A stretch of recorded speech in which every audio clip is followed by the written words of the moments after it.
What up, y'all? What up? Y'all already know, man. Y'all know what it is, man. We locked in. Salute. Back in the building. What up? What up?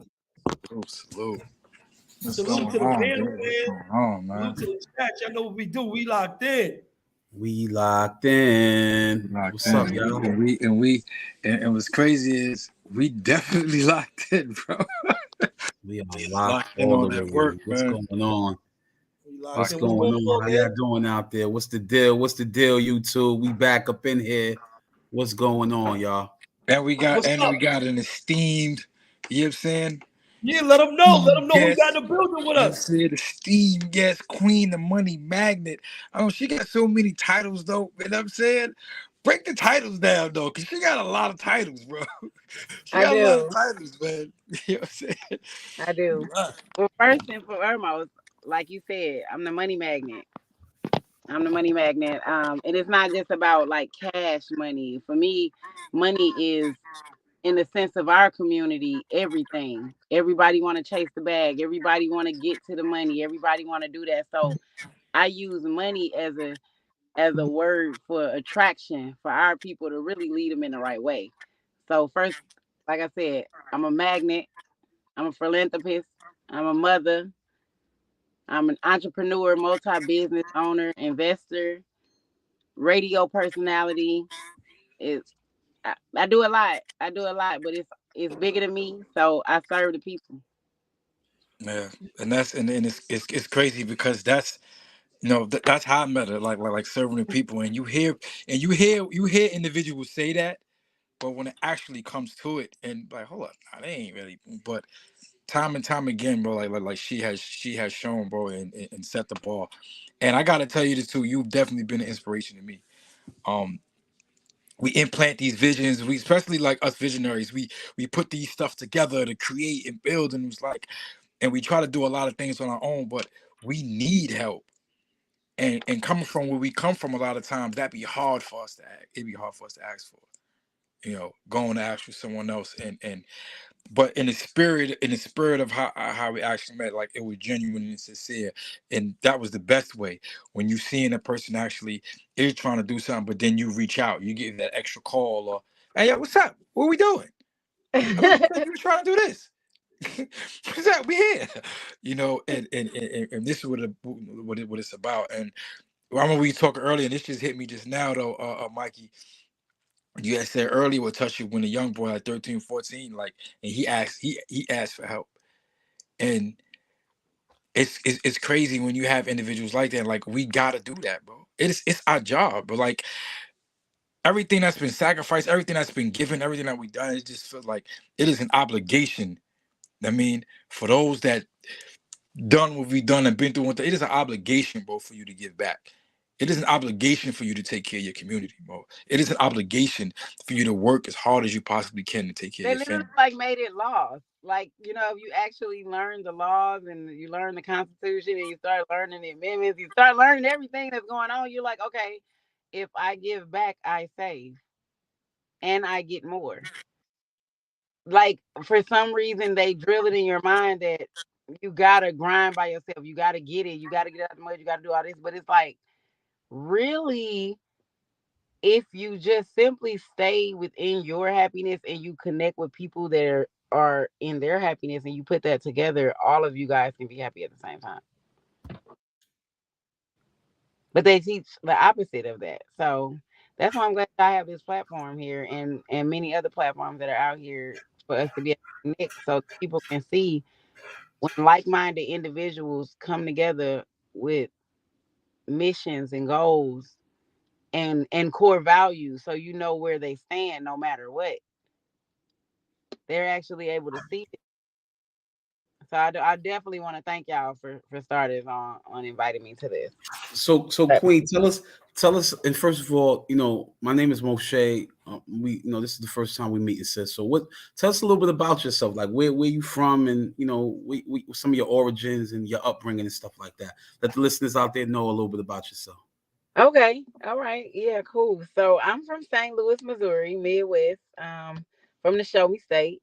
So a lot of times as I was growing up, it was rough sometimes, but it was also good. I had my father was in and out of jail my whole life. But he provided for the family the entire time, whether he was in or out. In my experience, um, a single mother of five. I came from a mother of five. I also had a child when I was 15 years old. I graduated high school. I went to a few colleges. Graduated college twice. I was able to also graduate a technical school with cosmetology license. Then I moved down here to Atlanta. I always wanted to be an entrepreneur as a kid. When I was in elementary school, I was in the chess program. I was in the arts. I actually had to tag along with my big sister most of the time for what she had going on, but it gave me the opportunity to be exposed to information at an earlier age. She was 4 years older than me. So I was creating after school programs, and I opened up my first bank account in the kindergarten because of a program that was put into place. And I actually still use that bank to this day. So shout out to them. And it's just, I went through a lot being a young mother, but I was able to overcome a lot of obstacles due to the support system that I had around me. And not to mention that I just wouldn't give up. I've never been a giver upper. So I've overcome a lot. I moved down here to Atlanta to go to school. I got kind of caught up in the music industry and promotion and the clubs and becoming a promoter. But I made a lot of money doing it. But once COVID hit, like a few months before COVID, I was introduced to these looms and this put $100 in and get $800 out things and all that. So I actually got in one, and they closed all my accounts. I'm talking my bank accounts, my Cash App, my Apple Pay, everything that I had. They closed it because I was making too much money every day because I was promoting how easy it was for people to share money. I'm like, oh, you got an extra $100 and you got a few days. You'll get your money back, and you'll get a lot more because a lot of other people that trust in us. If we put our trust together, then we can circulate this money. We can buy this. We can buy that, and they closed everything down after about 30 days. So I was trying to figure out how I was going to collect this money for these people and keep them going. And I was introduced to Bitcoin. November 2020, 2016. It was about $700. I'm like, I don't know what this is, but they said if I send the money and they send me the screenshot, I'm good to go. I got into that. I made a lot of money off of that. I actually learned about Bitcoin, Ethereum, and a lot of cryptocurrency. I was able to get into the door of that pretty early simply because of me being shut down out of all of the regular banking systems. So it was, I after going through that, I was just like, okay, it's so many other opportunities. On the internet, I can make money on the internet. So now I learned how to make money on the internet. I kept it moving on that. I started learning about credit. I started learning about real estate.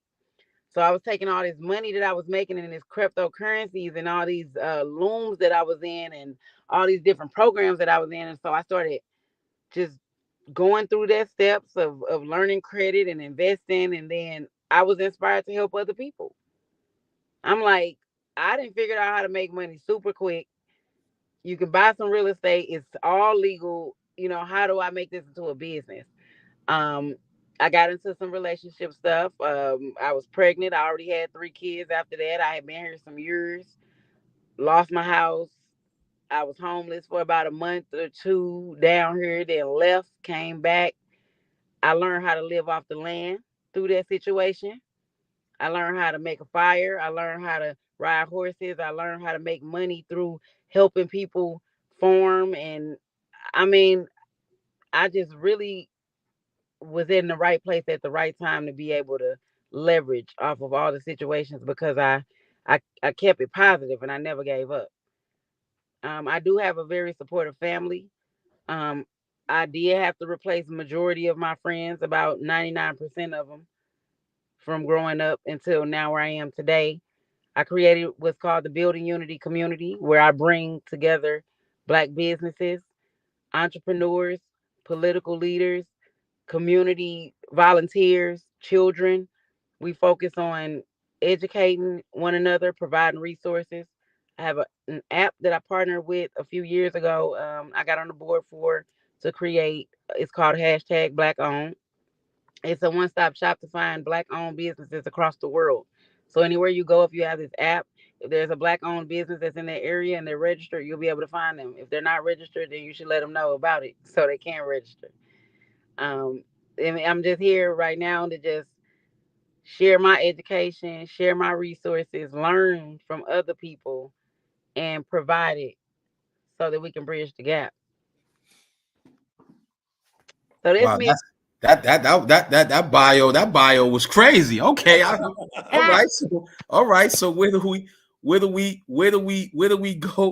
go from there? Okay, yeah, that's Where do I sign? yeah, like okay. I was I'm about to in. say, yo, Mikey, let's sign the dotted line. All right, what's going I'm on? in. I'm all We in. in. Join the Where do we building, sign? community, guys. Yeah, that's what I'm talking about right here, right? All right, so I like that, and that's a lot. There's a lot going in. First, you start off with your background or whatever like that. So it's obviously that your background was like a motivating factor to where you are at. I mean, you mentioned your father playing such an instrumental, part in your development, being that he was the breadwinner of your family. But do you think that, like, primarily that's where your engine is at right there? That's where you get most of your engine from Pop Dukes? Is what inspires you to want to get this bag? Like, what is it about that is it your upbringing? Like, what is it? Yeah, it really is. I can really give my flowers and my energy and my goal to my upbringing. My family is very entrepreneur, goal oriented. Everybody had businesses or not, like I didn't. It was only a few people in my family that worked jobs. Everybody, even my granny, like my granny cleaned houses for rich people. But not only did she just clean houses, she built relationship with those people. So we were able to benefit off of that. Like they gave us scholarships when she passed away. Um, like I was taught without knowing that I was being taught a certain skill set that most people aren't exposed to. So identifying that that's what I was exposed to and knowing what I want right now is to be able to bridge the gap and provide resources. Like I had so many obstacles in my life. How did I get over those? Okay, I got over them. Now, how do I share that with other people that was in that position, or how do I reach a mass amount of people and expose other people that were in positions that they overcame? Now these people need those resources. So yeah, my past plays a tremendous part of my success today and my mindset. Wow. I mean, I know that in the community we always hear about us as a people like being really ignorant to a lot of stuff as to why we're in the predicament that we're in, financially, right? We always talk about spending our resources on other individuals, like whether it's on the high end stuff, and we're more consumers and laborers than anything. So, Yeah. like, what do you think? Like, one of our biggest challenges is, I mean, and I say this with all due respect because the way you laid out your bio, you pretty much you get into it, right? So what do you think like some of the biggest challenges is for us overall as a community, and why is it that you think that we're struggling with gaining financial wealth and being able to pass it on intergenerationally? It's a lack of it's a lack of system. It's a lack of a system that is directly integrated within our lifestyle as a young person. Yeah, just Like I coming up. said, I was young. I saw my family open a business. I saw my family keep it up. I saw my family, you know, do things from the streets to the boardroom to keep our family afloat without having to go outside of our family to find jobs. If somebody needed a job, it was like, oh well, Uncle da da da got a law firm, or Auntie da da da got a beauty shop, or oh you better go down there to that food market with Auntie Jen. Like that's how my family was. So if more people was exposed to working together and feeling obligated to work within your community, like how it was embedded in me, then they would do it. They would follow that system at a greater percentage. Mm. No, it's crazy 'cause I totally agree with that. You have to have something in place for dude to see that. Even with a lot of the nonprofits right now, and this is what I've been noticing. We had this talk a while back. It's like we go for sponsors or we go for funding. It's usually outside of our people. We usually go to the same, you know, powers that are actually that got their foot on people's neck to actually get money to do something in the community. It's like, hold on, we got to really change that and look towards each other. And it's been said to me a couple of times, like, oh, bro, why you want to do it with your people? Like, we have to go outside to get this funding. But I'm like, nigga, our people got it. We got it. So the way to break it, the way to break that, is to go to one another. Is to actually deal with one another. I'm saying, like, oh, bro, what are you trying to do? I'm saying now either it's a yes or no. So we just gotta push that envelope, and that's the thing here. Not being afraid to do that, not being afraid to actually reach to our own, or be like, and that kid keep popping up in my head, Mikey, or be like that kid 13, 14. I could see another brother and go to like, yo, bro, I need help, bro, help. Like, you know what I'm saying, like, what are we doing? So it'll start with two, three, four individuals. Four individuals right here. It could just start with that. And you keep on finding those that have that same mindset. You know what I'm saying? That's about it the same way. And we just keep tapping in with each other and keep building. Like, yo, bro, you down? All right, sign up. Come on, let's go. We got this stuff already set up already. Sign up. Come on, let's go. How did Yo, bro, I got somebody else. Da da da. Yo, you too. Come on, sign up. Boom, boom. I mean, the same way we was going out and we was recruiting for nonsense. You know what I'm saying? And we was recruiting to destruct now. All right, we do the same thing, bro. We recruit to build. I'm saying we recruit to help our community, to help our family. We do it the same way. but sis, you was sis pardon me, Kay, I apologize. Yeah, yeah, go ahead, bro. Go ahead. Since you was fortunate to have people in your life who were guiding you along the way to kind of steer you in the direction of self-sufficiency and self-determination and stuff like that. But what about the people who don't have that, but they still aspire to want to get to the bag, right? People might not have those influences, but people are interested in wanting to get their coins up. How were you able to utilize that information, and how can you correlate that with somebody who may not have that upbringing? How could you kind of assist them? What advice do you give them to get in the real estate game where you're actually teaching them how to make money like that? Because people always hear about this real estate stuff, like everybody's talking, you could flip houses, you could do this, you can get into that, but Yeah. people might not know what they have to do to get into that. Like, Yeah, the based on your first step. experiences, what knowledge can you impart upon the people here to help them get a better understanding of that? The best advice I can give somebody is seek the information that you're looking for. Get with a community that is succeeding in doing that already. There's no reason to go out and try to reinvent the wheel. There's no reason to go out and try to argue with people who know this. There's different strategies, there's different ways of how to do real estate. And there's not one person that can say, I can do it all. And if they do, then there's no reason to even continue to listen to that person or that group.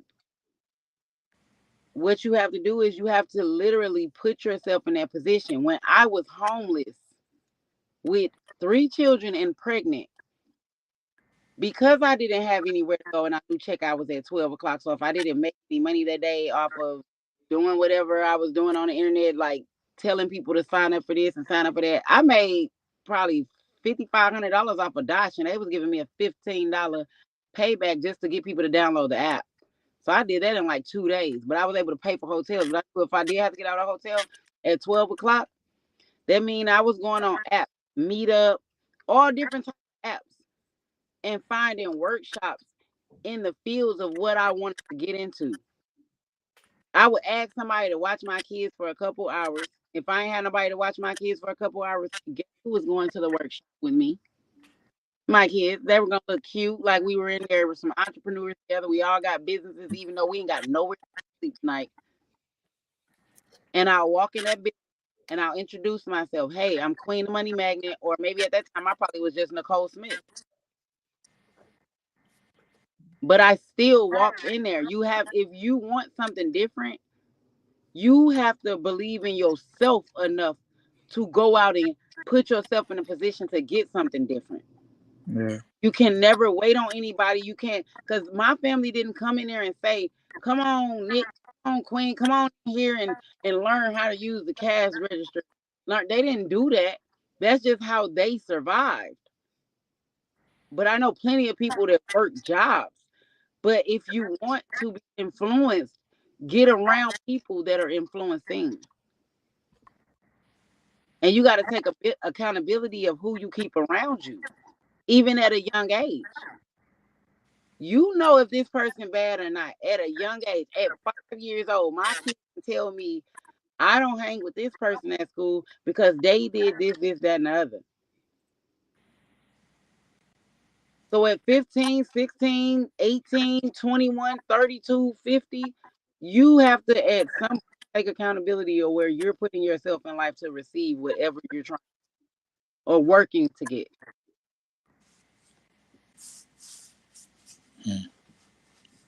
Can't be scared to venture out too, you know. I got my first legal check in my life at 45 years old. At 45, how old are you? If you don't mind me asking. I look young, right? Yes. Yeah. Giving like 32, maybe. Life is good. I'm 48. I'm 48. Blessed to be this age, girl. Blessed. Listen, we almost 50, man. Listen. I'm gonna keep it 100, Mikey. I'm listening to sis talk and knowing, you know, where we came from. I think my approach has just been don't invalidate like $1. Like nothing should be just looked down upon like just being a dollar or nothing. You know what I mean? I think all of it counts. Especially where we came from. You know what I'm saying? Hey, yo, that's something what I always think about with like my grandparents. They lived a great life. They had condos, they had houses, they had regular jobs though. They didn't have no foreign, no jewelry besides regular wedding bands, maybe a watch, maybe a little chain. But they went to trips every year. You know, they took care of my family in Jamaica. They took care of us in Queens. Yo, I'm like, I used to be my grandma. I used to say, Grandma, you robbed the bank? But they understood the value of their money. Even my father, like growing up, my father, he had one pair of jeans. He had all business clothes. He had one pair of jeans, one pair of sneakers. He gave me a car. He had a BMW. He had a Benz, and we lived in a condo. But he only had one pair of jeans, bro. I think about stuff like that when I'm spending. But the thing about it wasn't. Well, I can't say it wasn't, but in my opinion, I don't think it was that they understood about the money. It was that their values of life was different. And so that's it right there. Valuing coming home to a real cooked meal because you've provided a real bed with a real house with real lights, and like people look down on that nowadays. They're like, "Oh, you're paying all her bills." She's supposed to be making you happy enough to want to do that. I've never been with a man who didn't want to go out and make me happy, who didn't want to provide. I've never done that. Man. But the value of men nowadays. And I've dipped and dabbed and tried to date a few people in the last. I ain't gonna say date them, but like I've been courting people over the last 2 months, and I'm like, I wouldn't date them in a dream, in a night, because their values are different. You got to remember, even when we was in the streets and I was doing all the wrong stuff, we had something called going hard, where we would wear the same things every day and do what we do until we got our money right. Just the values that we had, nobody cared about how we looked. We were out there getting to it and grinding every day. You know, me and my life now, I'm not in the streets. I'm not doing any crimes, but I use some of those same principles that I learned from my family, even stuff to save money. I'm not buying nothing. I don't care what you say. I got work clothes. I got good, clean stuff, and I got a bunch of sneakers. I got I got a lot of clothes, but it's more than what I really need. And so I just wanted to just bring it back to what we were saying just about with the psychological change, just actually breaking those. But I just made a valuable point, which is values. Like dude's value system has definitely changed, and this is something that needs to be reevaluated with individuals now. like your value system. What like what do you hold value to? You know what I'm Right. saying? So that's why it's important to actually do surveys. Like if you're gonna say that you're a leader or someone that's making a difference in your community, how often are you outside in your community surveying the way that people think and actually questioning them so they can answer that out loud so that they can hear themselves and then really think about what they said?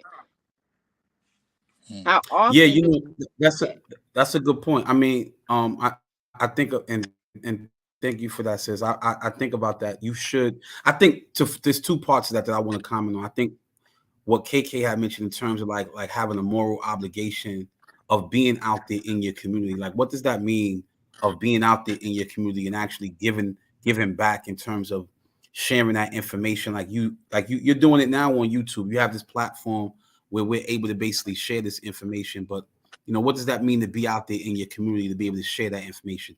The second point that I wanted to make was that those surveys are important because you get an opportunity to tap into the pulse of the people. Like, what are the needs, the everyday needs and wants of the people that's in your community? I just think that right now is really complicated for us to be able to do so because our mindsets are so diverse right now. It's like we're not really in alignment with one another. So it's really hard for us to kind of distinguish between who's actually in alignment with some of my shared values and goals and who's not in alignment with that. So, we don't really know where we're at. I mean, we might feel and act a certain way or think a certain way, but unfortunately, the people on the other side of the street might not do so. So a survey or even getting the opportunity to know people will help us get a better understanding of where we need to go as a people and so on and so forth. But Right. you know what I Because mean? But it's challenging though. It is challenging though. I ain't gonna lie. everybody says, I got the answer. I got the answer. There's like 20 nonprofits within a 7-mile radius of my house, and none of them are doing anything. Why? Because they don't know the people over here. I know the people over here. Why? Because I go to every single gas station within almost, I'll say, a 5-mile radius of my home to meet people, leave flyers, talk to the owners on a day-to-day basis to be able to build the relationship to come out there and do what I need to do with these people without a problem. With mentioning them because they're allowing me to do it. Leveraging, hey, well, you might not have a budget for sponsorship for to give me some money to do it, but if you allow me to utilize this, I'll mention you. Because that means you care enough about your community that you might not be able to break bread all the way. But if I can get enough people to answer these questions, I can get the grants that can give them the money to be able to get in the position they need to get. And then they still gonna come and shop here anyway. Because they met me here. Mhm. And just so y'all know, the gas station is like the bodega in New York. The gas stations in Atlanta is like the bodegas in New York. Right. Right. Like the corner My stores is bad. I like the don't know. corner store. Everybody not from Atlanta, but down here in Atlanta, the gas station, I don't know what a bodega is. But if it's like where you go and you hang out, and that's where you get either food, everything you need, Yeah. and Hold anything. on, sis. You don't know what a bodega is? I never been to a bodega. I went from St. Louis to Atlanta, to Tennessee, to Kentucky. Yo, that sounds crazy when I hear that. I know what Yo, the yo, barn is. They know the bar is. So I guess you don't know what a chopped cheese is neither. yo. You don't know what a bodega That is? chopped Yo, that cheese, sounds bro. Yeah, crazy yeah, right dude. now. It's crazy because that's in New York. That's like Yo, yo. That's the culture. That's the culture right there, New York. yeah. We it's funny. We all know what a bodega is in New York. Like everybody knows that. Yo, it's crazy. They talk about that's crazy. She don't know what a bodega. Well, I gotta go to. So Chris in here, Jersey too, the tri-state area, all the whole tri-state area know what bodegas is, right? Yeah, Philly. majority of the people. I never So been to a bodega. I would love to come and go to one. I got. so so so we came up with this concept tonight of breaking. How do we break the psychological chains? And the reason why is because there are a lot of things that's just like holding us down and over. And I mean, speaking to us collectively, there's a Yeah. lot of stuff that's kind of like holding us down. And I guess each of us has to ask ourselves individually as well as collectively, like what is it that's holding you down and preventing you from reaching your full potential? What is it that you need to free yourself from? Before we were living a lifestyle that psychologically led to us being physically enslaved, and even before we got incarcerated, we still was, enslaved to some extent because we were probably enslaved by our own ignorance. But I guess everybody has to ask themselves, like, what is it that you're doing that's kind of like keeping you held back? When we look at ourselves, are we happy? Are we content on an individual basis? Are we happy collectively? Like, what is it that we're really striving towards? I think when we were speaking earlier, Mikey B and KK and I, we was really talking about like really addressing a lot of the issues that's just confronting us overall, and coming to terms with that and asking yourself, like, are you content? Or do you want to free yourself? Like, what steps do you have to take of getting there? So I do like the conversation that we're having, because this is really more about financial empowerment and financial freedom. But how do we get the financial freedom if psychologically we're not even able to overcome some of these challenges that we may be having psychologically? You get what I'm saying? Or many of the challenges that we're having psychologically. Like, so these are just some of the questions that we can pose. But I'm just giving a little backdrop as to what the conversation, which led to why we wanted to do this show tonight, and kind of like bring it all and put it all into context. Yeah, because it hit me right off the back. I was having a couple of people that I met out here, and we were talking. They don't never believe, like, you did all that time, you what? And we get into a heavy discussion, and they asked me certain things, like how I felt, my mind state was at. And then they always say something about freedom, and I told them, I said, it's crazy because I found freedom while I was inside, right? And I had to understand, like, truly what freedom was, and that was the progression mentally. You know what I'm saying? Without having no obstacles or nothing in front of you, to keep progressing mentally, not being able to do anything I just want to do, because a lot of times people take that to the extreme. Or I can do whatever I want, but nah, it doesn't mean that. In a sense, with freedom, there's a sense of discipline with it that comes with it. There's a sense of you being responsible that comes with freedom as well. And I had to learn that. So, and I started seeing, like, damn, I ain't got to be stuck to what's going on inside these walls. You know what I'm saying? And inside these cell bars, like, I can push to be better. And that's what I started doing. Reading anything I could get my hands on, reading stuff that I knew that was going to be a benefit for me later on in life. Started looking inside of myself, things that could actually cultivate my soul. Because I started finding out, like, that was the biggest challenge. Everything else that was going on, you can get money, get business and everything, but on the inside, I still was feeling like it was a darkness still sitting in there. Just like when Moshe just said about that happiness and finding it. So it's like, damn, how do you do that? And striving for excellence and striving to be the best you is how you do that. Because when I started doing that and challenging myself to be better, started learning more, thinking outside the box, seeing how far I can go in my own excellence, I started feeling better. I started feeling happy at times, and there was a moment. Where was I at? It's crazy. Just tell you a quick story. I was in Wendy Correctional Facility, right? And and it's always important about the people you be around. So I was around a lot of serious brothers. Green Eye, y'all remember Green Eye Boy and Bishop Me. I'm my brothers who was like progressive thinkers, right? And they pushed me to be better. Bro, how you still using the N-word? Or how you? And it was little things like that challenged my thinking. And once that sparked that, and I seen that, hold up, damn, bro, you ain't even got to speak like that, bro. You ain't even got to use. It was something small like that. You don't even have to curse when you talk. You don't have to use certain, dialect and language. You know what I mean?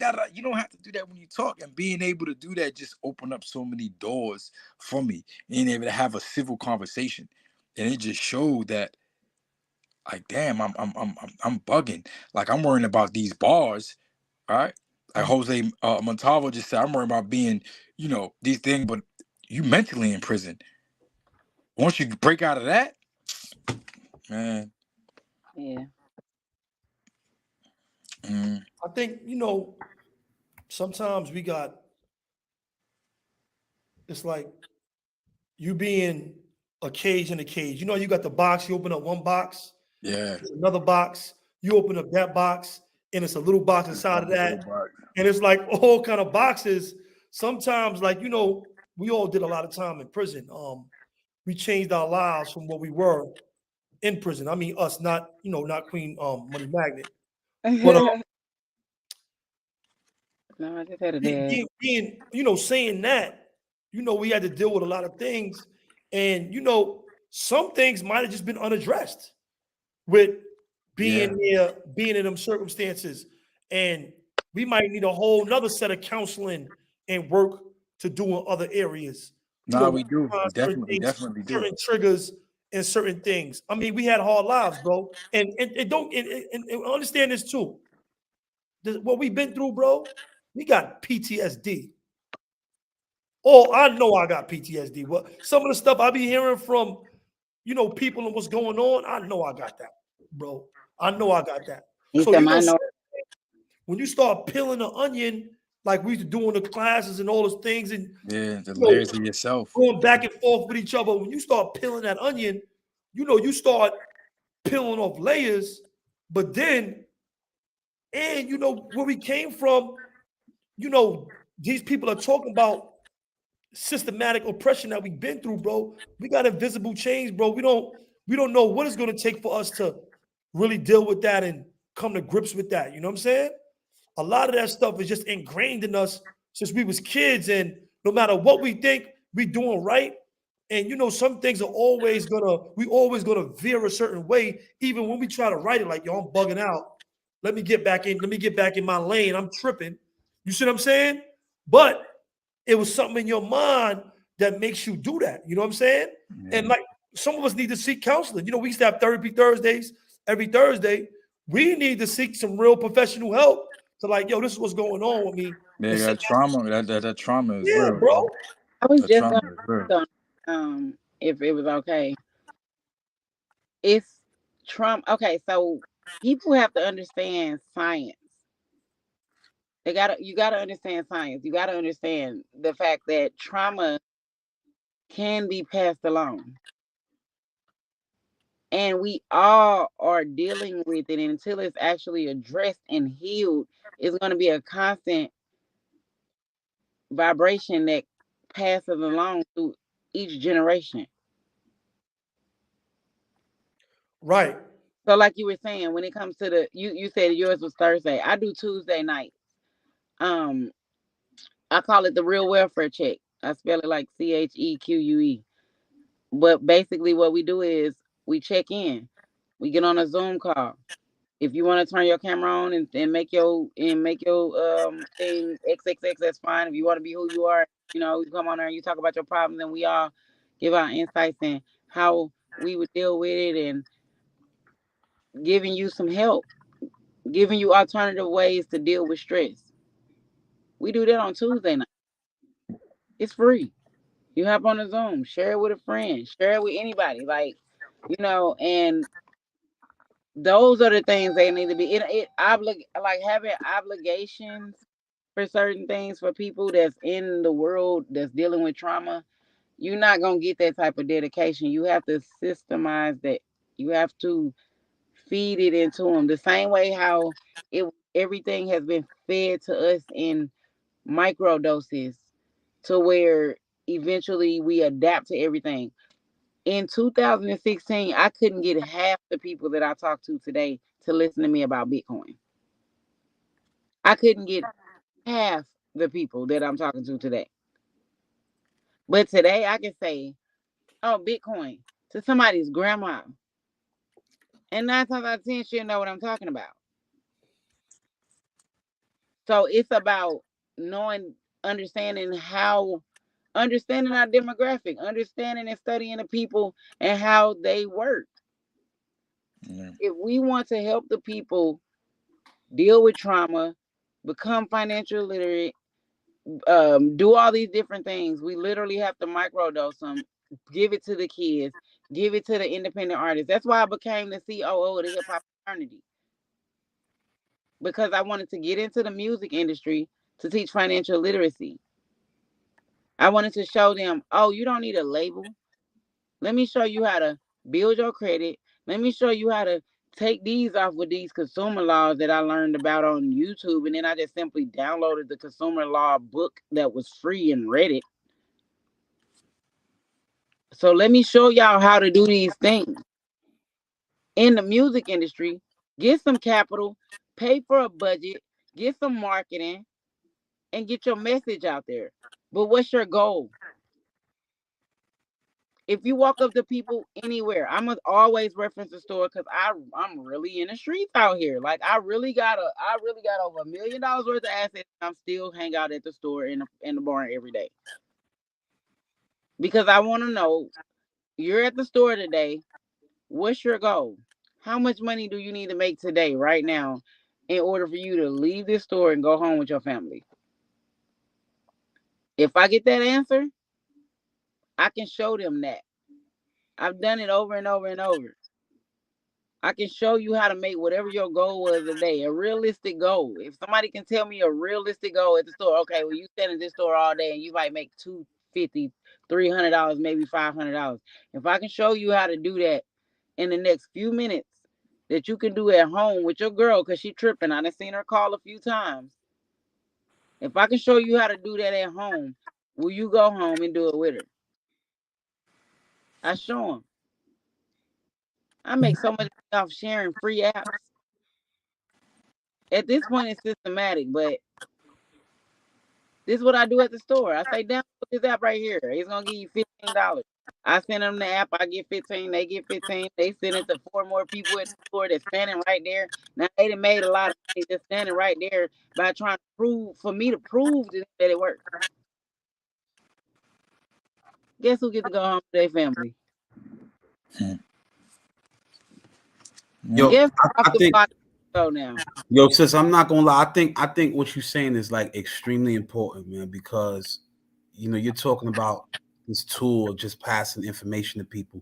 It's practical when people get an opportunity of being in your presence and you're teaching them, but you're showing them how to apply this information and turn it into something that's tangible. People are more inclined to, from my experience. Let me not paint this broad brush. But I noticed that people are more inclined to follow and adhere to principles that they can see, right? Versus them having to read a book. Because wouldn't you be though? No, I know. I would definitely be, because it's tangible. It's right there. I didn't have you know what I mean? mistakes that most people make because I listened to the people that already.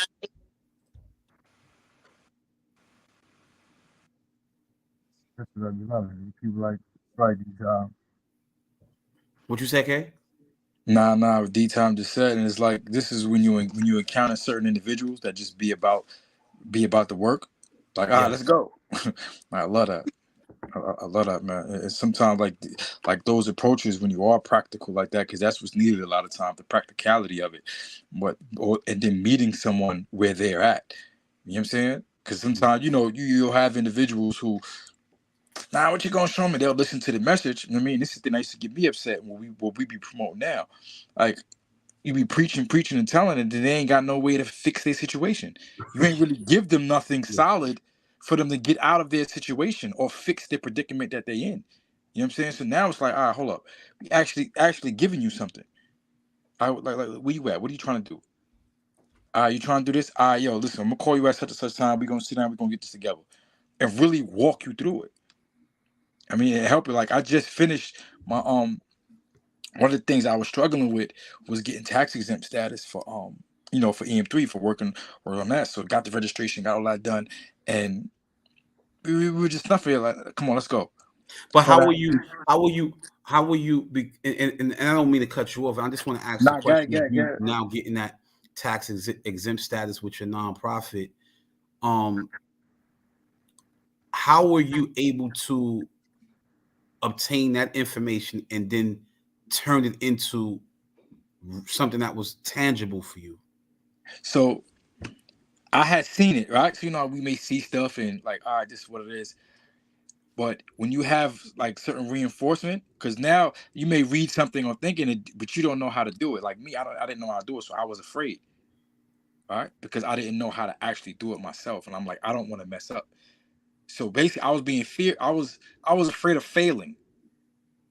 All right, and having someone else like, nah, this is come on. I don't know what it is that you said. Nah, yeah, I knew I was supposed to file this type of form. All right, and what else? I know I'm supposed to do this too. I'm like, all right, then let's go. So your Look it approach, up, and then go ahead. no, your approach was to be like a apprentice in the presence of somebody who had more knowledge of you, and them teaching you how to do it.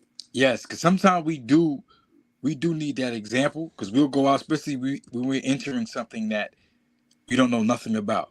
And I believe a lot of times that'd be the scariest thing.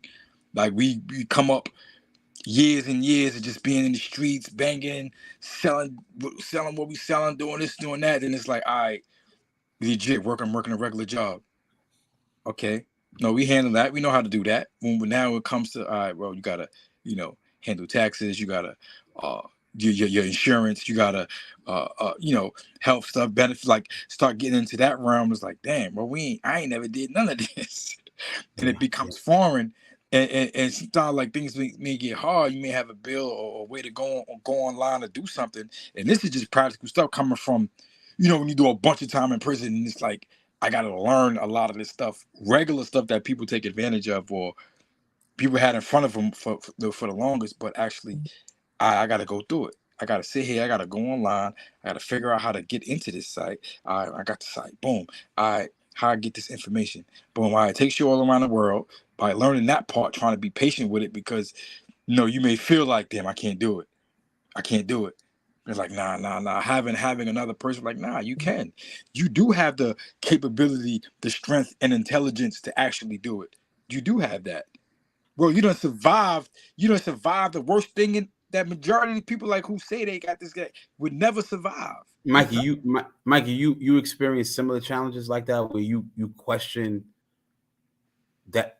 I'm not saying KK questioned that he had the ability to do it, but he's saying that because he never did it before, he perhaps had the lack of confidence. This is unfamiliar territory. Do you also experience something similar like that when you confronted with some of your some of your endeavors? Bro, for me right now, working is easy, bro. The work I do, the organization that I work for, we got grant managers, we got grant writers. I just do the work. I do my personal numbers, I do my personal as far as data entry and stuff like that. And I got a few grants passed. Primarily my work, I got a team of people that advise us, and we come together and we do a lot of things with fatherhood and reentry. But I run that stuff. You see what I'm saying? So it's all about the work, bro. And with you, KK, having a new company, what you got to know is evidence based, bro. You got to go out there and do the work. Yeah. That money come after that work is done. The money's going to come later. We cannot think about, let me tell you something. All business is about two things: products and services. I give out services. We're in the service industry. Human, the in the organizations that we work with, working with nonprofit organizations and all that stuff, that's all services that we're doing for the community. I do great with working with these kids, working with these young people. I'm punctual, I'm fast, I'm responsible. The money's gonna come. I'm getting paid good right now, and I'm about to get. I'm actually, they talking about putting me up. I'm about to go to another city for more training. To one of these, I ain't gonna tell y'all yet. Y'all see me when I get there, but I'll be in one of these big gang cities. I'll be getting training real soon in a city near you. But all that's born from what? The work ethic, the connection to the community. See, people be putting the cart in front of the horse and they want the money before the work. We got to come out here and do the work. Once we do the work and start doing that, you muted too, Moshe. But once we do the work, I tell all these guys in these nonprofit sectors, you got to do the work, because once you do the work, when you apply for the grant, you telling them and showing them your numbers. this is what I did, this is what we did, and this is what we need to do better. I dealt with like maybe I had 100 clients now as a case manager. The first year, they only wanted 25. When I was just learning how to be a case manager, I was a case manager. I came from being a janitor to a case manager in the same organization. I started as a volunteer. I volunteered, and what I do, the same programs that Moshe and us, that we was doing in prison, I tweaked them and came out here and volunteered and did them for the kids for free. Yeah. Now, let me work with these kids. Y'all got kids in here? Come on, I got a goal setting. The same programs we made in prison. I got a goal setting program. Let me work with these kids. They seen I could do the work. The case manager position wasn't open. We got you. Hired on. I said, all right. I was good. I was in a good position. Came home. My family took care of me, so I was in the need for money. Yeah. I took the part-time job. Soon as the case manager spot opened, they blessed me because I already had the resume through all those work was doing in the Shawanga as far as running the organizations in the print shop. And throughout my years, I always made sure that I got basic data entry skills. So now I can work with computers. I can create documents, Publisher, Word, Excel, Access. Dudes see us up here. They don't know this stuff about us. You got to build your skills. You got to build yourself. If I put you in front of a computer and you run an organization, if you don't know how to do basics on a computer, how are you going to run that organization? How are you going to do the work that needs to be done? And they giving this information out for free. They're giving out free training in libraries, in colleges, in our community, and all over. Right? So you got to have soft skills. To be a boss, you got to write reports. I got to write weekly reports. I write monthly board reports. I agree. And this is where the information comes from to get the money. I agree. Forget that. We got to do the work. Once they see you out there doing that work and you making them connections in the community, they're going to pay you. Everybody's getting paid out here. Prison, let me tell you something. They know my story. I don't go in there and sugarcoat none of that to the kids. My name was Mikey B. I was in a gang. I was a leader. Y'all got questions? Yeah, I got shot. I got stabbed. I shot people. I went to prison for murder. I did 25 years. Depending on the crowd that I'm dealing with, I might dumb my story down if the kids is too young. If I'm talking, because I done talk to kids that was 8 to 10. I done talk to kids that was 13 or, 13 to 17. It's a different spill. Yeah. It ain't the same spill.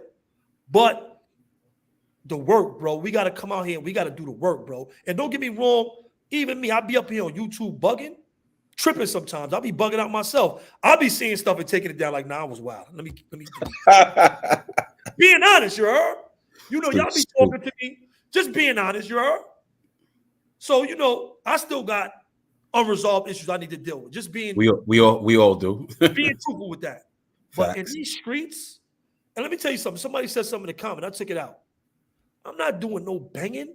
I'm out here doing the work every day. They love me in this community. They love me out here. When they see me, they know what I'm coming for. I can write my check. I can do what I want because my work is I'm getting dudes jobs in 3 days. They come for me. I help them apply for a job. I know all the people. They see me in the DMV. They know me. Who you helping today?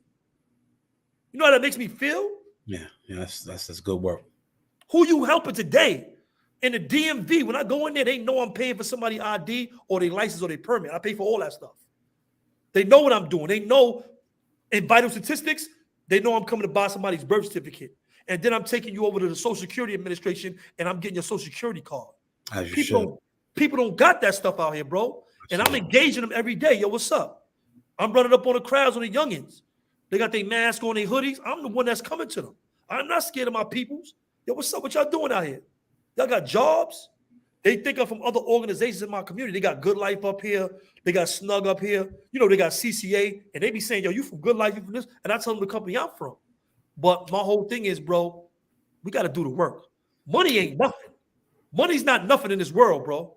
Wow. Once you start thinking of money being a real too big of a thing in your life, it's going to be big. Money is not nothing, bro. They're going to give us the money, bro. Look at my bro, directors. You know that they're gonna get the money up. I'm not even worried about that. It's the work. Because once your resume You is know, built, then it's over. I'm listening. 3 points that were just made. I'm listening to you and KK. The first one that KK made was the lack of confidence, and I'm thinking that is connected to when we start thinking about those psychological chains that we place on ourselves, right? Those things that, because I know you for years, right? We've all known each other since we were kids, right? So I've never known you to be somebody who lacked confidence, or not so much confidence, but the ability to be able to do what you want to do when you put your mind to it, right? So it's you getting into a space and just being unfamiliar with the language and the territory. And once you become familiar with this stuff, you're gonna take off, right? I know that about you. I've sat there when you were putting together your nonprofit at the beginning stages of it. You was asking questions and you were trying to figure it all out while I was there putting together Conscious Mind Ventures, right? So the funny thing is that I know you have this ability, but I also know that if you plant the seed of doubt into your mind, that also gets into your heart, and it Right. immobilizes you, it paralyzes you, right? So to Mikey's point now, that's also interconnected to that as well, about being mentally and emotionally and physically prepared to go out there to do the work. You dig what I'm saying? You gotta believe in yourself. You gotta be willing to sacrifice and put the necessary time into what you want to do. There's not going to be no shortcuts to success. Granted, there might be some individuals who we might have heard of who, because of their circumstances, were able to kind of like come up, or whatever the case may be, like that. But for the most case, you really have to work hard. You really have to believe in yourself, and you have to be willing to basically put that work in. I remember prior to coming out of prison, and both you guys know this already about us. That's that wave right there. That's another conversation. We could get into that. That's a whole different hit there. But Rivera, you talking some talk there right now. Yeah, that's a whole nother hit. But so I remember coming out, right? And I had a 5-year, I had all my plans down, or a 5-year goal. It was all written down. My first week out, what I want to do my first week out, what I want to do my first month You out. still got that? I still have it right now, literally. Me Yo, too. I tell you, a 5-year plan. I only been out for 3 years, but for 5 years, I literally had everything I wanted to pretty much accomplish within that specific time. And to that point that you made, Mikey, man, you do have to believe in yourself, and you have to go out there and you got to put that work in. So my concern is that, the people on the ground, the people who we interact with on a daily basis, I don't think that they doubt that they can actually get some of this stuff done. I just think that they're willing to take a shortcut of getting there.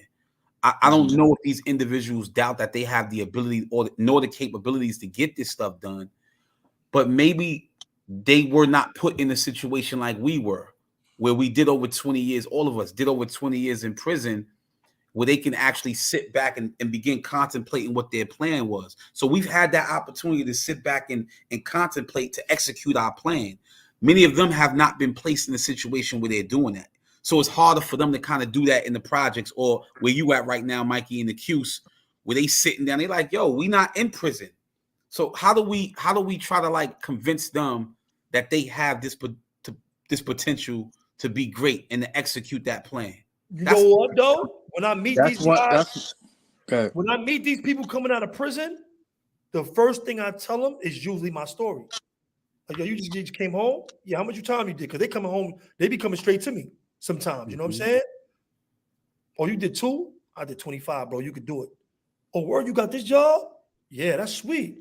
They think it's just sweet because they just see me, because I make it look easy. Let me say something. Let me say something about us. I ain't want to lose this thought. We was in Shawanga, right, Moshe? Mm-hmm.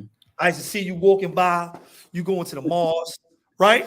We be smiling.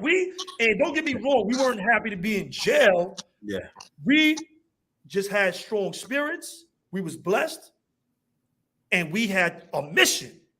Yo, Yeah. you going to ACAP tonight? Yeah, yo, we got the the class. Yo, I'm gonna be there. Yo, tell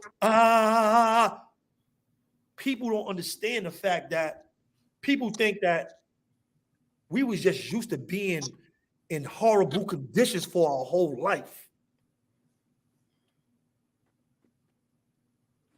Those conditions that we adapted to it, and we had strong spirits. So our will and our faith was able to overpower that shit. But we made your mind. The mind is always gonna try to adapt to whatever circumstances that you put into. So we were adapted to some wild stuff, bro. Yeah, I agree. We did. We adapted to some wild stuff, bro. Absolutely. It was easy, and don't get me wrong, you know where we came from. It was easy to do that bad stuff that we was doing, the wrong things that we was doing. We ain't got to go into them. Yeah. And it was a daily thing, bro. We did so regularly in our lives, bro. Regularly, bro. Dealing with the most racist people in America. Facts. On a regular, nothing, no problem to deal with that. Yeah. People that came to see me, they said, yo, you should write a book on dealing with stress, man. Look at you. You come here, I see you. You know what I'm saying? You know how we come on the visit floor. We going down there. Yo, what's up? How y'all doing? Hugs for everybody. Be saluting. Yo, what's up, y'all? No, real talk, bro. Yeah. That you got to remember, that system is crushing people, bro. Yeah, that's crushing spirits. People is hanging up every day, killing themselves, cutting up. Yeah. Be honest, bro. Yeah, it's a spirit breaker. Yeah, that's a fact. It's a soul snatcher where we came from, bro. You know what I'm saying? Yeah. But think about that. A lot of that stuff that we adapted to was totally crazy, bro. It was crazy. Right? But we adapted to it, right? And don't get me wrong, part of it, and I'm saying faith because we were all men of faith in prison. Even though we did other things, we had strong faith. We said our prayers. You know, we had families. We had wives. A lot of people didn't have that. So with them having that, and and we had a future. That's why we out here right now and doing what we're doing. We had a future. We had a future look, bro. We wasn't the regular run-of-the-mill prisoners that was like, all right, I'm going to come back out there. I got the block. They got the block waiting for me. You know what I'm saying? Some dude, we know. Come on, bro. Yo, listen. I don't know what you doing, kid. I'm getting straight to it. We had other goals. We was writing books. So we had a different kind of power. But still, no, we got to understand that we adapted. And I don't think the short time that we've been out here was enough to negate that 25 years we did in prison. I don't know. 5 years before that, while in the streets, and all the things that we seen in that time, bro. That's still something that we have to deal with. I agree. And the crazy thing, I'm thinking about that, right? I think for us, I think for me, definitely, at some point, we got to a point where we were like, yo, you know what? Enough is enough. Right. So if I'm giving anybody advice out there, and again, I'm not perfect. I'm probably the last person in the room to even claim I'm anywhere near perfection. I'm just simply saying that if you want to obtain a particular, if you have an objective to do something, Raphael Ortega said, normalize an abnormality. That's a fact. If you have a desire to want to kind of get somewhere, my advice to anybody is don't let anybody distract you from doing that. And that requires a lot of mental discipline. There's a lot of things that I kind of refrain from because I understand that if I get tapped into it, it can kind of disrupt that process. So I try to stay mentally focused. I was just telling KK this, and I told this to you earlier. I'm taking 7 classes right now. You know what I mean? And I got tomorrow, man, I got a class. Then on Wednesday, I got 2 classes. Then on Thursday, it's just a lot of work, right? But there's a goal. I came out here and I said, you know what? I want to get this master's degree. And I said, I'm not going to stop at nothing. And I've been focused since then, right? Since coming home already, I got 2 college degrees, right? And I said, I want to get this master's degree. And somebody told me, they said, damn, you're going into this 1-year program. It's a 1-year program. They're going to be putting a lot of, and I knew that they were going to be doing that. But at first it was I ain't going to lie. You know how you get to that point where you're oh, shoot, I didn't think it was going to be like this. I got to that point oh, shoot. I was oh, I didn't think it was going to be like this. I knew it was going to be hectic, right, Kay? But I was then they just started throwing everything at one time. I was just like, oh shoot, this is a lot. The person wasn't lying. I didn't doubt myself, like I didn't get to that point of doubting, but I did think like, damn, like this is a lot. You know what I mean? So you gotta stay focused, and you can't let nobody and nothing detract you and throw you off course, because if so, then you'll just go in any direction that anybody can lead you into. And you have to have that mental discipline. You got to overcome anything that can hamper or hinder you from getting to that objective. And that's what I'm learning to apply, because I still have these stumbling blocks. I know, like to Mikey's point, I know for a fact that there's some level of help that we need, some therapy that we all need. I know, speaking personally, I know that for a fact. I know I need to sit down and talk to somebody about the issues that we are dealing with from all of the stuff that we went through our lives. There's no question about that. But on another level, however, with the discipline that and the resolve and the resiliency that we do have, we are able to overcome a lot. That's just that's just who we are. And psychologically, you have to be able to conjure up all of the strength that you possibly can and not allow anybody to disrupt what it is that you're working on or that you want to do. That was my biggest thing when I was young. I was very impressionable.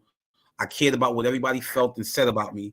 And to some extent, I'm still have the residual effects of that way of thinking. You know what I'm saying? You still kind of feel about what people say to some extent. And I'm trying to move away from that so that I don't have to worry about the harms associated with that lifestyle. But for the most part, you have to lock in. Hence the term, no pun intended, we locked in. You gotta lock in to what it is that you want to do. You gotta remove. Appreciate you, bro, man, for the super stickers, man. Oh, he sent over that West Coast money. Oh, that's that We Nation. Listen, that's that we Nick. That's that Watts money. Hey, yo, you know it's crazy because Dion, hold on, Dion. Yeah. Tell the brothers out in Watts to tune in the We Locked In and send some more bread over, man. Appreciate you, bro. Yo, man, shout out Dion. Now, what you saying came my back. Nah, what you were touching on, but that was why I had actually mentioned that, because it shows like this is the formula. Like everybody goes through that. Everybody's gonna have these certain type of feelings, whether we label them as doubt, fear, you know what I'm saying, confidence, whatever. When you're going into these particular, like, just changing, period, evolving, period. When you're doing that, bro, it's gonna be a struggle. I'm saying it's going in everything that we've been through. Certain individuals been through. Like, you've came this far. You have to keep pushing through. You want better for yourself. You want better for your family, bro. You have to keep pushing through. You have to. I mean, and I ain't gonna lie too. When she was running off her bio, I was like, wow, she sound like me. I got all kind of companies. I got all kind of stuff going on. Real talk. We all got a lot of stuff on our plates, and that's a lot in itself, because you want to make time for family. You want to make time, for do other things in your life, your recreation time, and we got wives. We want to spend time with our wives and our families, and that becomes a lot, bro. When you working every day, we all got our own companies too. So you working a job and you got companies, and you probably got more than one company. I got more than one company. You know what I'm saying? I got more than one thing that I'm doing. I'm juggling. So I got to take care of my house. I come home and work on the crib. You see what I'm saying? We come home. I came home today. I went straight to the bank. Credit, you know what I'm saying? Working with that. After that, I went and got some food shopping. Now I'm on We Locked In. Me and wifey got the time to chill, watch a quick show, ate some food, ate dinner with her. We kicked it, and now I'm here. You know what I'm saying? But I think that becomes a lot too when you got too much pressure. When you're dealing with too much pressure, that can make you react in other weird kind of ways as well. But I think one of the main things, that the best things that we could do as far as breaking psychological chains, somebody said in the chat, is connecting yourself to the right people. Connecting yourself to the right people. Just do the right thing. As long as you start just doing the right thing, you'll get better. You'll get better with that. Being consistent, you know what I'm saying? Being consistent, staying on your game, being responsible, just being on time for your stuff, and this is underrated. But right now in the business world, they're making sure that you are having that self-care time. That self-care time is important, bro. That's the time where you de-escalate, you chill, you got this time to just I said last week I was supposed to take a self-care day last week, and I was gonna take it off of work. In the middle of I forgot I had a whole training. I went to a conference. I was training all last week. You know what I'm saying? So that self-care time, especially when you're doing a lot, is very, very important, bro. That's very important, bro. On a psychological, you need the downtime. You need time to rest and just say, yo, I'm just chilling, feet up in the crib. That's important, bro. No, I agree. Because I get to those moments where I feel like I'm burnt out too. Yeah, I feel like I don't have nothing in the tank. I'm just like, I'm just done. I'm cooked. And I think like a part of it too. And I feel like a lot has been taken from us so much that we want to do so much in the little bit of time that we have remaining on this earth, because we know, we're not going to be here for the next 100 years, right? It's like, but we had all of us like a quarter of a century like out of our lives like taken from us. So we know we can't give back that time. And I think a part of it is that we want to be able to prove that we matter, like our lives matter. You know what I'm saying? Like we not just here. So maybe that is a psychological something that we need to overcome psychologically too, because trying to do so much. And sometimes you can neglect the people who closest to you, who all they want to do is, just like you said, your wife just want to sit down and watch, a half-hour TV show with you. And you like, yo, I gotta go take care of this because this gotta get done. Yo, I gotta go run over there. Yo, I need to jump, boom, bing. And it's like you're not really. It's crazy you said that, because our wife had she had checked me about that, right? Until like, yo, I'm sure she did. It's like you haven't been here. I don't mean like physically here, but like mentally, like you haven't been here. You've been so damn distant. You know what I'm saying? And was telling me that, and I didn't even realize it, because sometimes we go through things just to, and it'll be kind of mechanical in a sense, because our minds are so distracted with everything else and stuff. Like, I gotta do this, I gotta make this happen, I gotta boom, boom, and we don't stop. I mean, and there's just. Shout out to everybody that's behind the wall, man. And like all the brothers that's locked down, man. Like, y'all support y'all, man. Because I be getting them calls, and sometimes they be like right on time. They just bring you right back. Like, yo, bro, what you doing? Yo, I just got a call like that too. Yo, I just got a call the other day, bro. Not to interrupt you. Yeah. Yo, he's saying, yo, I want to go see this person, that person. This dude got like 20 years in. I want to go cross seas. I got to go see this dude, that dude. I said, yo, bro, don't you got a wife? Don't you got a family? On some real shit. Excuse me. But I'm like, yo, hold up. Where's these people at now? I know what's going on, you heard? Yeah. Like, you know what he immediately said? Yo, you right. Man, I be my mom's, my wife. I got friends. I might link up with them sometimes. We talk sometimes. I mean, I'm always the same. So my people know if I ain't talk to them, I still love them. I'm not the type. I'm not a flippy type of dude. I'm not wishy-washy. So do know if I mess with you, I mess with you. That's that. And you see me 10, 20 years later, I'm going to be the same, Mike. You still got the same energy. Yeah, but I got a family. I got a wife. I got a mother. You know what I'm saying? I got a sister. I got real stuff I need to tend to. And I got a job. Yeah. And I got companies. So we on grown man time out here. And that's what I'll be telling these guys to come out here and acclimate your mind to their, because don't get me wrong, we acclimated our mind to that family structure, that business structure before we got out here. And that's I was going to say that. And that's why we excelling. Get what everybody say, all the stories they hear. When we was together, we was on business time. Yeah. We was on family time, and we was on business time, bro. We was doing what we was supposed to do in here. We was in our church. We was in our mosque. We was talking to our family on that visiting floor, and we was in them classes every night, learning Swahili, studying, helping these young kids, mentoring them, teaching them how to facilitate. So it was nothing for us to come out here and excel in the workforce. This is meat and potatoes. Yeah, because it was as if we were already doing the work anyway. We already was doing it. Yeah. So it's easy for us to make the transition. That's what I'm trying to tell these guys. I'm like, he's trying to tell me all these people you're going to see when you go home. I'm like, yo, don't you got a wife? What are you talking about? You are island hopping. You want to see everybody that got deported and all that. I'm not saying don't do that at some point.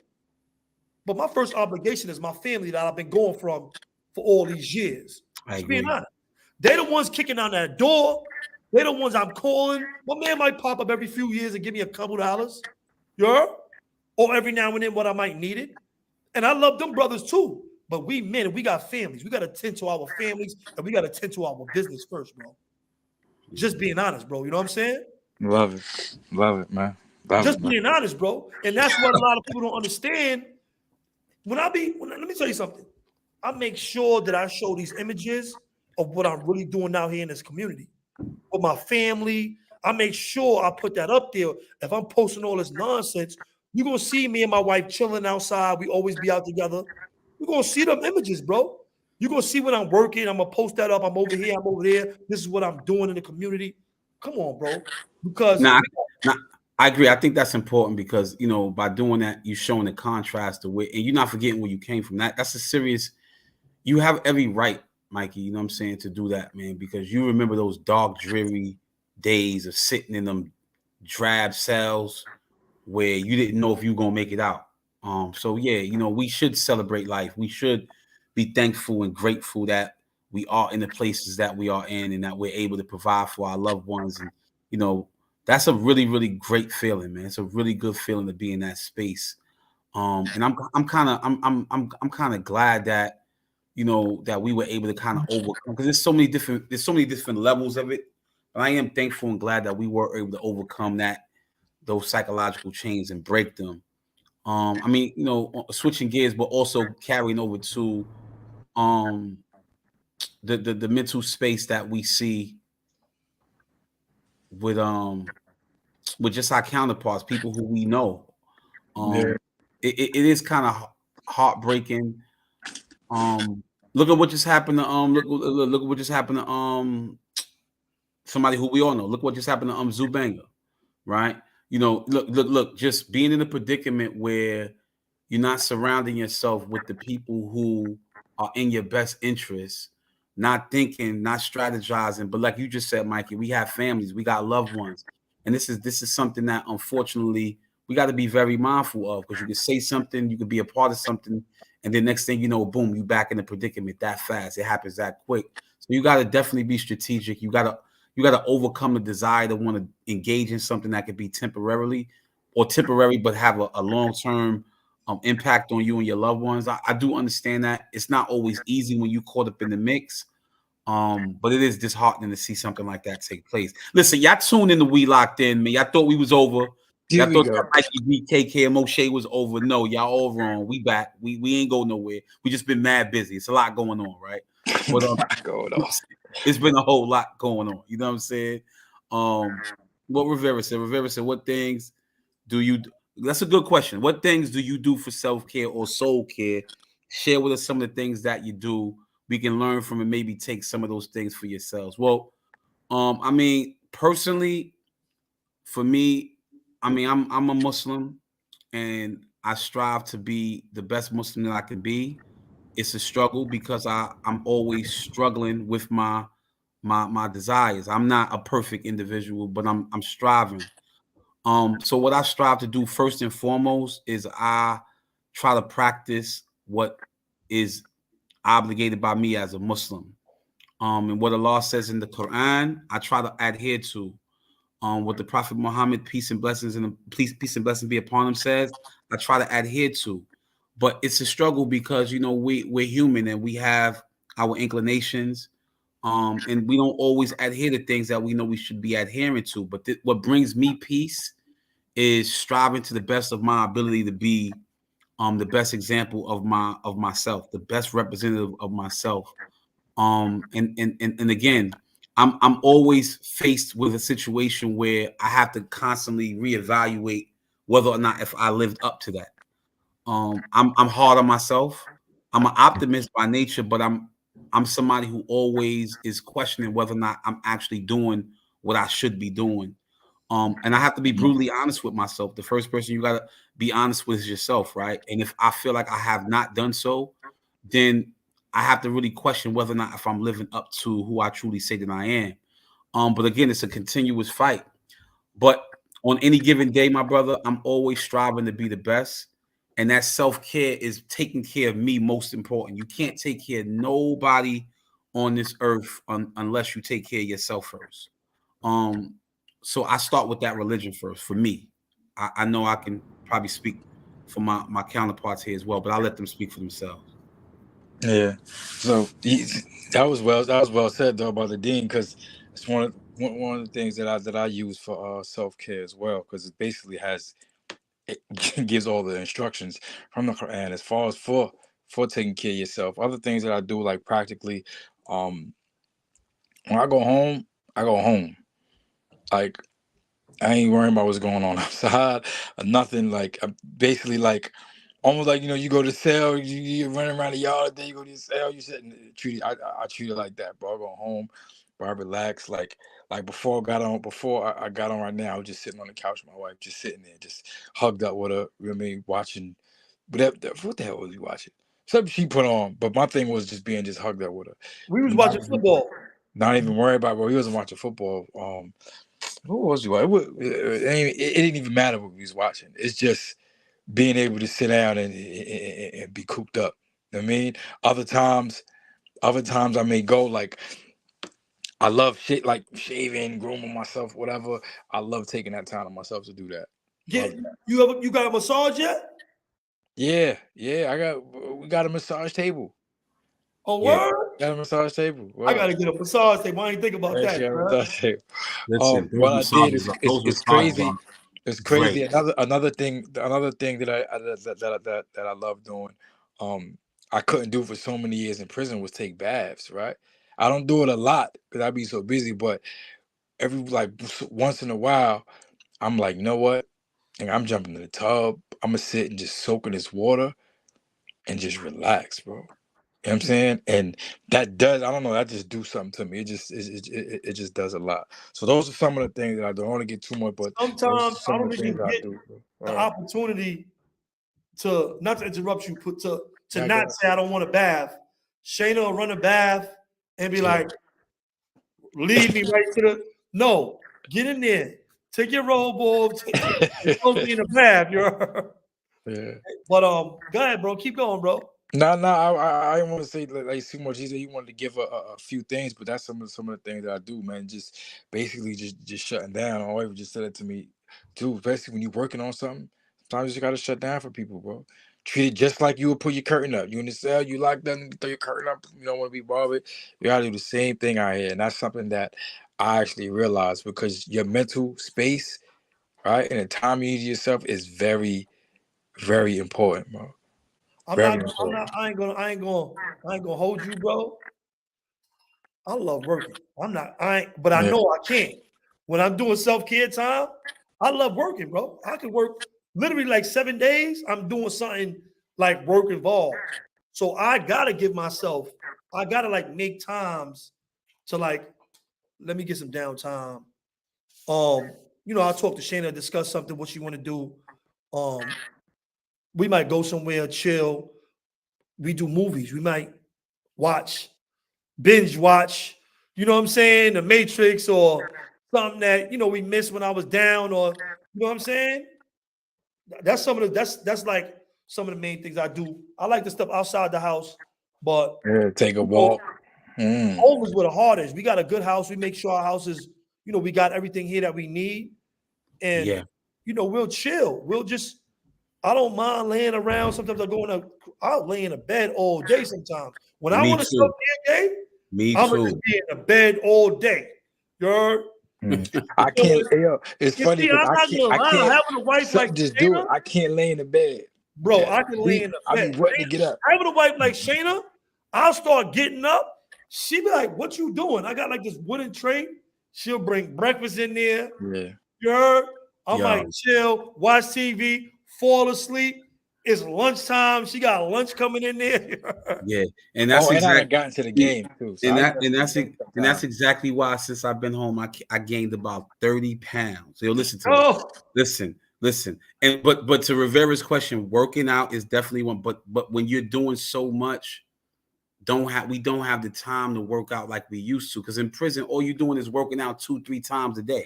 You're working out all day, you know. So, I don't but even got a gym subscription right now. I got weights. I Yeah. don't use them. Hey yo, this is why yeah, that's this what's is why I crazy. gotta I big got up weights. I don't wife. even be She using be an them like how I example used to to me. be.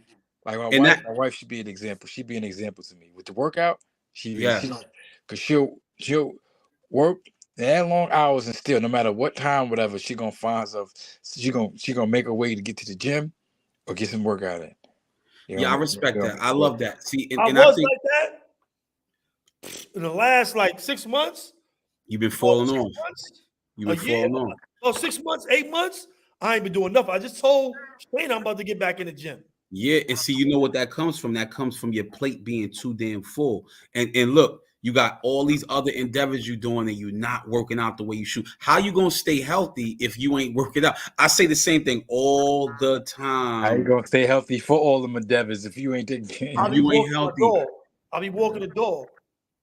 Come on, man. This is Hey, crazy. yo, but nah, I got to get back in the gym. I don't even got a subscription to the gym right now. I got to renew the subscription and everything, bro. Yo, And I got yo. weights in my crib I don't even But use. say, You make know what I was sure, thinking about man, you hit doing? that like button, share, I was thinking subscribe, about super doing an chat, early all morning that, man. We workout locked show, in, you heard? bro. We should. I was thinking about doing an early morning workout show. We should. But 7. what time? Might be earlier than 7. that, bro. We might have to do it. Nah, Early. it got no, that's too early for you. It got to That's, be earlier for me. Earlier than that's what I'm 7? thinking. Yeah, that's what I'm thinking too. Got to be earlier for me too. No. 6:30? Like 6. 6 o'clock? Nah. You know what? I was up at 6 this morning. For the sake, I was up at 6 this morning watching movies on physics, no, Mars. for the sake, India just went to Mars. I mean, went to the moon, right? yes. But for the India sake, Oh yeah. I'll wait. Hold on. I'll wait until next week fourth country to land on the moon. before I explain why. But listen, y'all know why. But listen, I have to get up at 4. You guys know that every day. Y'all know that. Y'all know that, right? But if we wanted to do it, it probably still wouldn't be able to do it because remember, I gotta from point A to point B is different. Yeah. Y'all know that. 5. I mean, you could be in the car while we working out.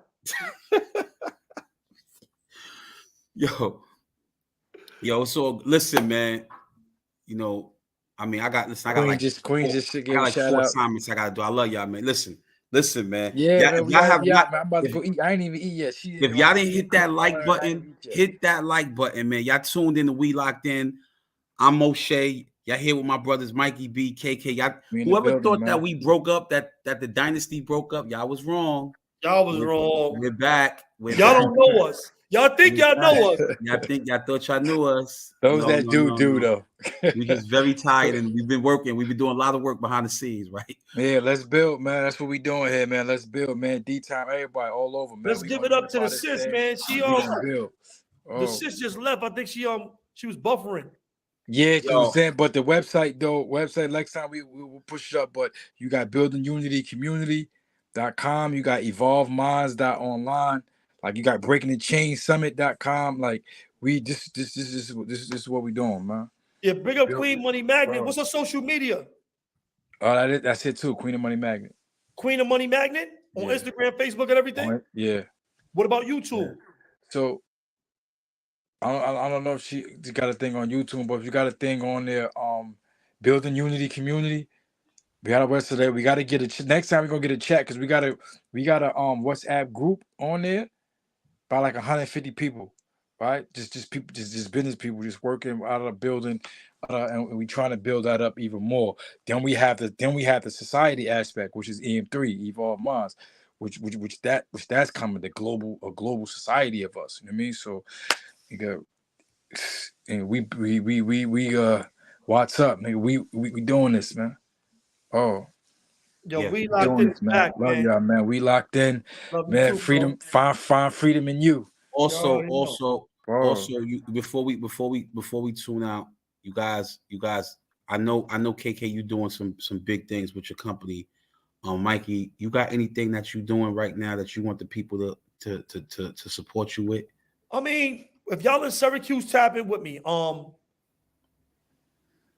We giving out jobs. You know what I'm saying? I'm helping people get jobs every day. Or if you in a city, if you in New York, hit us up too. Cause I'm gonna send you to Moshe.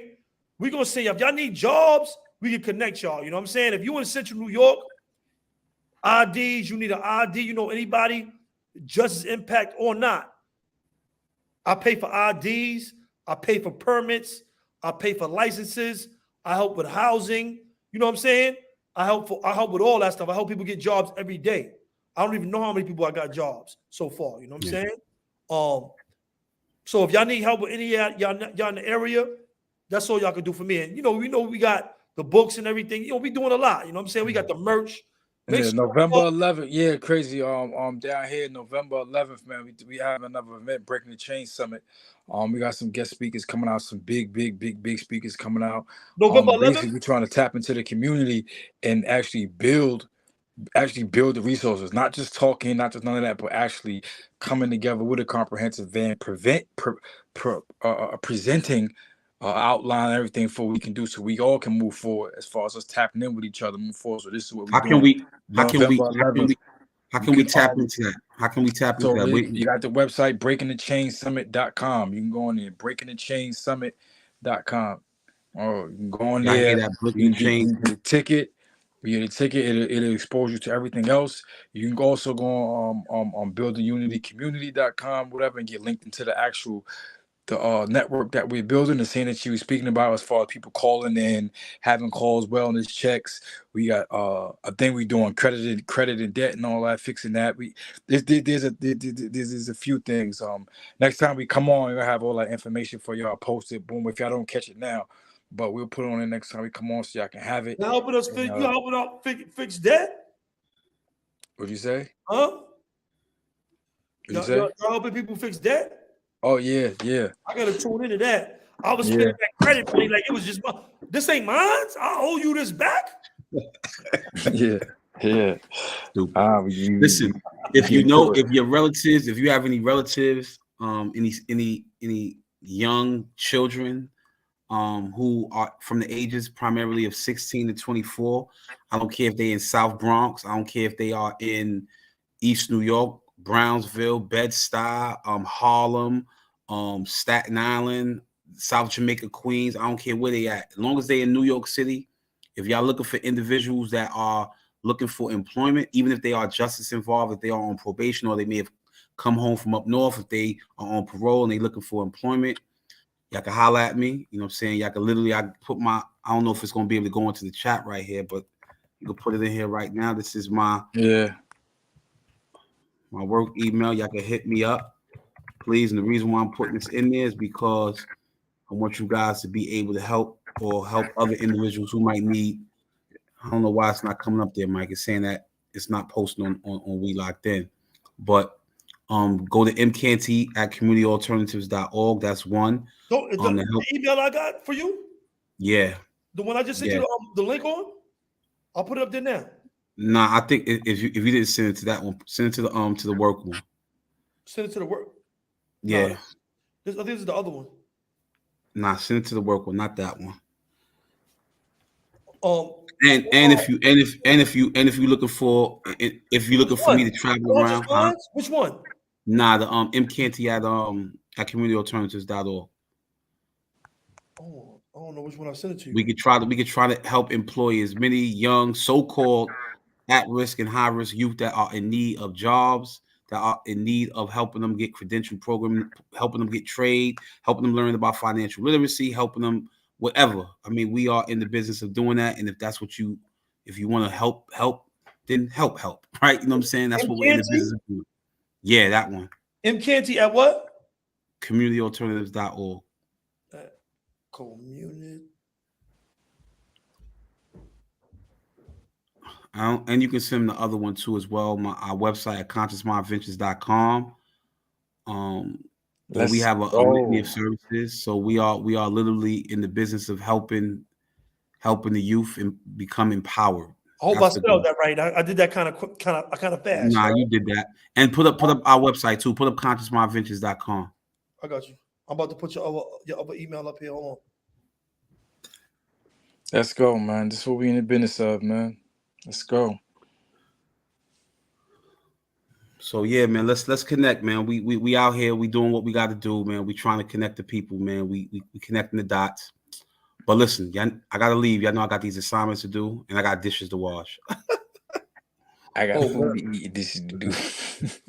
Y'all already know what it is. Listen, nigga, salute, bro. Assalamu alaikum. No, that's another one. We'll put our website up there too, Mikey. consciousmindventures.com. Consciousmindventures.com? Yeah.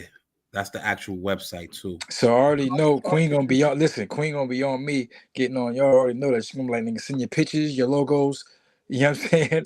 No, come on, Queen. You know tell us, sis, man, we ain't got no put problem. that in. You know what I'm saying? We need the logos, flicks, all that, man. Professional joints, so we can add on to this thing, so we can have this thing up. It'll be a whole consortium. So when we push it, they see like, damn, this is. Absolutely. We're gonna connect with the Queen. We're gonna connect with the Queen, and I'm glad that sis pulled up. You know, sis came up here. Sis came up here. She came up here screaming with she was the magnet, the money magnet. Listen, y'all. Y'all want to get some money. Y'all talking about that money. She's the magnet for money. That's her name. The money magnet. So this is what we trying to do. Get y'all some money, man. Yo, man, I love y'all, man. Love y'all, man. Yeah, we out. You already know. We locked in, y'all. Y'all already know what's we locked in, man. Y'all know what it is. Find freedom in you. Y'all know what it is.